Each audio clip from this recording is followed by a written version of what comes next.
کہ میں گہری نیند میں جا چکی تھی، لیکن اس بار گہری نیند اور بے ہوشی کے عالم میں بھی اپنی چیخیں مجھے اپنے کانوں میں سنائی دے رہی تھی، کیونکہ میری کمر میں شدید درد اٹھا تھا۔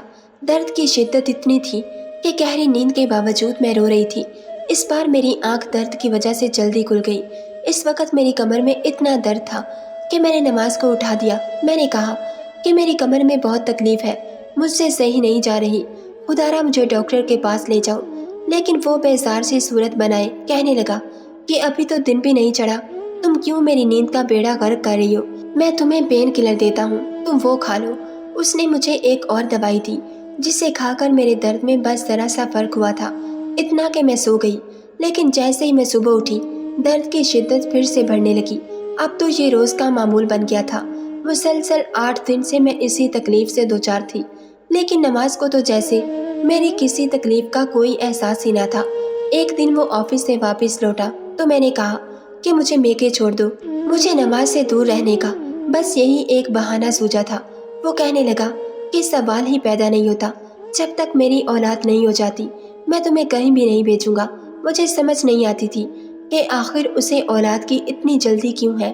ہر چیز اپنے وقت پر ہی ہوتی ہے، اولاد کا ہو جانا میرے اختیار میں تو نہیں۔ 8 دن میں میرا یہ حال ہو چکا تھا کہ میں چل پھر بھی نہیں پا رہی تھی، پین کلر کھا کھا کر۔ اب تو میرا معدہ بھی ڈسٹرب ہو چکا تھا۔ میں نماز سے ڈاکٹر پر لے جانے کے لیے کہتی تو اس بات پر بھی نہیں مانتا تھا، کہتا تھا ڈاکٹر بھی تمہیں پین کلر ہی دے گی۔ لیکن ایک بار جیسے ہی وہ گھر سے باہر گیا، میں نے اپنی والدہ کو بلا لیا اور ان کے ساتھ ایک لیڈی ڈاکٹر کے پاس چلی گئی۔ میں نے اس سے کمر درد کی شکایت کا کہا اور میرا ہاتھ اب بھی اپنی کمر پر تھا۔ میں 8 دن سے مسلسل یہ تکلیف برداشت کر رہی تھی۔ میری ڈاکٹر نے جب میرا معائنہ کیا تو اپنے کانوں کو ہاتھ لگانے لگی۔ جو بات ڈاکٹر نے مجھے بتائی وہ سن کر تو میں سانس لینا بھول گئی تھی۔ میں نے نفی میں سر ہلایا۔ میں نے کہا ایسا نہیں ہو سکتا، آپ کو کوئی غلط فہمی ہوئی ہے۔ وہ کہنے لگی کہ میرے پاس ایسے بہت سے کیس آتے ہیں، اس لیے میں جانتی ہوں کہ تمہارے ساتھ کیا ہوا ہے۔ پھر وہ مجھ سے پوچھنے لگی کہ کیا تم اس وقت بے ہوشی میں ہوتی ہو جب تمہارا شوہر تمہارے قریب آتا ہے؟ میں نے نفی میں سر ہلا دیا، کیونکہ نماز تو روز مجھے جلد حاملہ ہو جانے کی دوائی دیتا تھا، جس کو کھاتے ہی میں غنودگی میں چلی جاتی تھی۔ لیکن جو بات لیڈی ڈاکٹر نے مجھ سے کہی تھی، مجھے اس کی بات سن کر نماز پر شک ہونے لگا تھا۔ وہ کہنے لگی اگر تمہارے شوہر کو تم سے محبت ہے تو وہ تمہیں نیند کی دوا دے کر ہی کیوں یہ رشتہ قائم کرتا ہے، اس کی کیا وجہ ہے؟ اس طرح کے سوالات سن کر مجھے نماز پر شک سا ہونے لگا تھا۔ لیکن میں یہ کیسے جان سکتی تھی کہ سچ کیا ہے، کیونکہ میں اسے پہلے بھی کئی بار وہ میڈیسن کھانے سے انکار کر چکی تھی، لیکن وہ میری ایک نہیں سنتا تھا۔ زبردستی میرے منہ میں وہ میڈیسن ڈال دیتا اور پانی کا گلاس میرے لبوں پر لگا دیتا۔ اپنے سامنے وہ مجھے میڈیسن کھلاتا تھا۔ ڈاکٹر کہنے لگی اچھا ایسا کرو، مجھے تم اس میڈیسن کا نام بتاؤ۔ تب میں نے سوچا کہ مجھے تو اس میڈیسن کے بارے میں کچھ علم ہی نہیں۔ آج تک نواز نے مجھے وہ میڈیسن دکھائی نہیں تھی، وہ تو اپنی الماری میں سے وہ دوا نکال کر مجھے دیتا تھا۔ لیکن میں نے جب یہ بات لیڈی ڈاکٹر کو بتائی تو وہ ہنسنے لگی، کہنے لگی ایسی کون سی دوا ہے جو تمہارا شوہر اتنا چھپا کر رکھتا ہے اور روزانہ تمہارے انکار کرنے پر بھی تمہیں کھلاتا ہے؟ تم اپنے شوہر کی حرکتوں پر نظر رکھو تو تمہیں میری بات اچھی طرح سے سمجھ آ جائے گی۔ ڈاکٹر مجھ سے یہ ساری باتیں کہہ رہی تھی۔ اس وقت میں اکیلی ڈاکٹر کے کمرے میں تھی۔ میری والدہ کمرے سے باہر بیٹھی تھی، اس لیے ہر بات سے انجان تھی۔ میں غائب دماغی سے اپنے گھر تک پہنچی تھی۔ میری والدہ مجھ سے کہنے لگی کہ تم اپنا خیال کیوں نہیں رکھتی؟ تمہارے سر پر تو ساس سسر اور نند دیوروں کی ذمہ داری بھی نہیں، اور تمہارا شوہر بھی تم سے بے حد محبت کرتا ہے۔ 8 دن میں تم نے اپنی کیا حالت بنا رکھی ہے، تمہاری رنگت تو بالکل بھی پیلی پڑ چکی ہے۔ اب میں اپنی والدہ کو کیا بتاتی کہ میں کس بڑی مصیبت میں پھنس چکی تھی۔ میرا شوہر کسی وحشی جانور سے کم نہ تھا، رات کو مجھے نیند کی دوا کھلا کر میرے ساتھ کھلواڑ کرتا۔ میری والدہ مجھے نصیحتیں کر کے اپنے گھر جا چکی تھی۔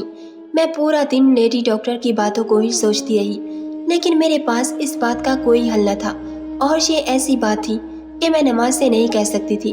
مجھے اپنا بالکل بے بس لگ رہا تھا۔ میرا جی چاہا کہ میں اپنی والدہ کے ساتھ ہی ان کے گھر چلی جاؤں، لیکن میری والدہ مجھے کبھی بھی میرے شوہر کی اجازت کے بغیر اپنے گھر نہیں لے کر جاتی۔ میں سمجھ نہیں پا رہی تھی کہ آخر میں کیا کروں اور کیا نہ کروں۔ پھر میرے ذہن میں آیا کہ میں الماری کھول کر دیکھتی ہوں کہ آخر نواز مجھے کون سی میڈیسن کھلاتا ہے۔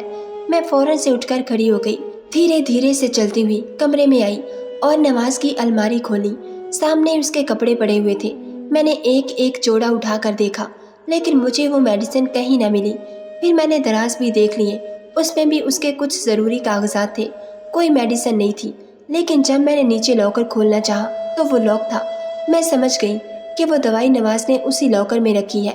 رات کو جب نواز واپس آیا تو اسے کھانا دے دیا، لیکن میری بھوک تو جیسے اڑ چکی تھی۔ میں نے کھانا نہیں کھایا تھا اور رات کو سوتے وقت میں دودھ کا گلاس پی لیا۔ اس سے پہلے کہ نواز کمرے میں آتا، میں فوراً سے بیڈ پر جا کر لیٹ گئی اور اپنی آنکھیں بند کر لیں تاکہ نواز کو لگے کہ میں سو چکی ہوں۔ ہو سکتا ہے وہ مجھے سویا ہوا دیکھ کر مجھے وہ میڈیسن نہ کھلائیں اور نہ ہی مجھ پر نیند طاری ہو۔ آخر وہ رات کو میرے ساتھ کرتا کیا ہے؟ کچھ دیر بعد ہی نواز کمرے میں آیا، مجھے بیڈ پر سوتا دیکھ کر قریب آیا اور بازو سے مجھے ہلا کر اٹھانے لگا، کہنے لگا اٹھ کر بیٹھو۔ میں نے اپنی آنکھیں کھولی تو نواز ماتھے پر تیوری چڑھائے مجھے دیکھ رہا تھا۔ میں نے کہا نواز مجھے نیند آ رہی ہے، میں سونا چاہتی ہوں، میری کمر میں شدید درد ہے۔ میری بات سن کر نواز کہنے لگا کہ یہ بہانے تم میرے سامنے نہ لگاؤ، میں تمہیں پہلے بھی کہہ چکا ہوں کہ مجھے ہر قیمت پر اولاد چاہیے، چلو اٹھو اور میڈیسن کھاؤ۔ میں اٹھ کر بیٹھ گئی۔ میں نے کہا آخر آپ نے میڈیسن اپنی الماری میں چھپا کر کیوں رکھی ہیں؟ میری باقی میڈیسن کے ساتھ رکھ دیں، میں خود کھا لیا کروں گی۔ میری بات سن کر اس نے بڑے تعجب سے مجھے دیکھا تھا، کہنے لگا تم یہ کیسے جانتی ہو کہ میں نے تمہاری میڈیسن کو الماری کے لاکر میں رکھا ہے؟ میں اس کی بات سن کر گھبرائی تھی، جلد بازی میں شاید میں نے کچھ غلط کہہ دیا تھا۔ میں نے کہا کہ ایسے ہی میں نے سوچا کہ آج میڈیسن خود کھا لوں۔ میں نے آپ کی الماری میں دیکھا تو کہیں بھی وہ دوائی موجود نہ تھی، مجھے لگا شاید آپ نے لاکر میں رکھی ہے۔ ایک بہانہ تراشا تھا۔ وہ کہنے لگا تمہیں اتنا زیادہ پریشان ہونے کی ضرورت نہیں، میں وہ دوائی روزانہ تمہیں کھلاتا ہوں اور جب تک بچہ نہیں ہو جاتا وہ میں ہی تمہیں کھلاؤں گا۔ میں نے کہا نواز مجھے پیٹ میں شدید درد ہو رہا ہے، آپ کیوں مجھے کسی ڈاکٹر کے پاس نہیں لے کر جا رہے؟ اور بچہ پیدا کرنے کے لیے ایک مکمل ٹریٹمنٹ ہوتا ہے اور وہ کوئی لیڈی ڈاکٹر ہی مجھے بتا سکتی ہے، جو خود سے میڈیسن کھانا ٹھیک نہیں ہوتا۔ پہلے سوچا میری اس بات پر نواز شاید مجھے وہ دوائی نہ دے، لیکن وہ کہنے لگا میں جانتا ہوں کہ وہ دوائی عورت کو حاملہ کرتی ہے، تمہیں کسی بھی ڈاکٹر سے کوئی علاج کروانے کی ضرورت نہیں، تم بس میری بات مانو، وہی تمہارے لیے کافی ہے۔